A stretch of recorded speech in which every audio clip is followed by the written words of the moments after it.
दिन के बाद, आज से 2 दिन के बाद मैं सीएम की कुर्सी से इस्तीफा देने जा रहा हूं। आम आदमी पार्टी यानी आप के सुप्रीमो और दिल्ली के मुख्यमंत्री अरविंद केजरीवाल ने मंगलवार यानी 17 सितंबर को अपने पद से इस्तीफा दे दिया। केजरीवाल ने अपने उत्तराधिकारी के रूप में दिल्ली सरकार में मंत्री आतिशी का नाम प्रस्तावित किया है। सभी पार्टी विधायकों के साथ चर्चा के बाद सीएम हाउस में यह फैसला लिया गया है। पार्टी के एक पदाधिकारी के अनुसार सभी विधायकों ने सीएम की पसंद पर सहमति जताई है। आतिशी अब अगले 5 महीनों के लिए अंतरिम सीएम होंगी, जब तक कि दिल्ली में विधानसभा चुनाव की घोषणा नहीं हो जाती। केजरीवाल उपराज्यपाल से मिलने के बाद अपना इस्तीफा सौंपेंगे। केजरीवाल द्वारा एलजी सक्सेना को प्रस्ताव भेजने के बाद वह इसे मंजूरी के लिए राष्ट्रपति द्रौपदी मुर्मू के पास भेजेंगे। राष्ट्रपति मुर्मू से मंजूरी मिलने के बाद आतिशी दिल्ली के सीएम के रूप में शपथ लेंगी।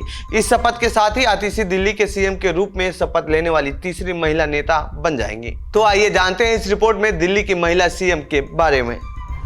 दिल्ली में कौन कौन महिला नेता रही हैं मुख्यमंत्री।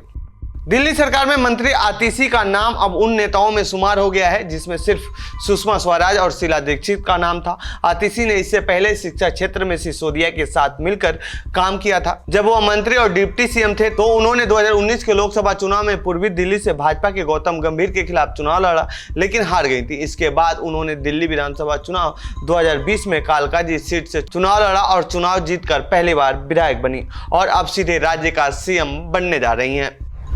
सुषमा स्वराज दिल्ली की पहली महिला मुख्यमंत्री के रूप में सुषमा स्वराज की पहचान है। वह 13 अक्टूबर 1998 से 3 दिसंबर 1998 तक दिल्ली की मुख्यमंत्री रही हैं। उनका मुख्यमंत्री के तौर पर कार्यकाल 2 महीने से भी कम समय का था। आतिशी की तरह सुषमा स्वराज भी एक्सीडेंटल सीएम बनाई गई थी।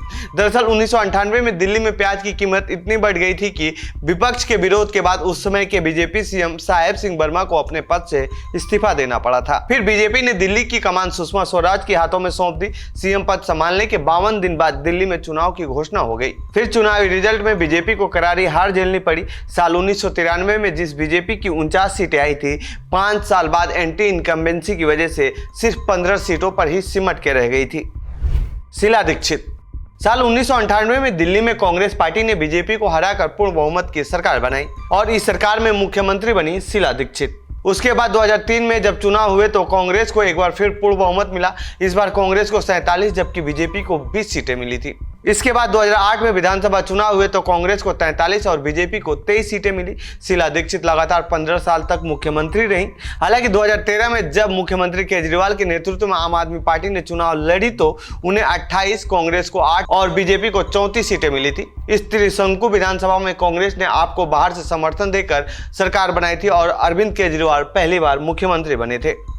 शीला दीक्षित के नाम दिल्ली के सबसे लंबे समय तक सीएम रहने का रिकॉर्ड है। अभी तक इस रिकॉर्ड को कोई तोड़ नहीं पाया है। हो सकता है कि आगे कोई तोड़ सके। तो ये थी दिल्ली की महिला मुख्यमंत्रियों से जुड़ी हमारी रिपोर्ट। आपको कैसी लगी ये रिपोर्ट कमेंट बॉक्स में बताएं। साथ ही इस पूरे मामले पर आप क्या कहना चाहते हैं कमेंट बॉक्स में लिखें। बाकी देश दुनिया की खबरों के लिए बने रहिए जनसत्ता के साथ। धन्यवाद।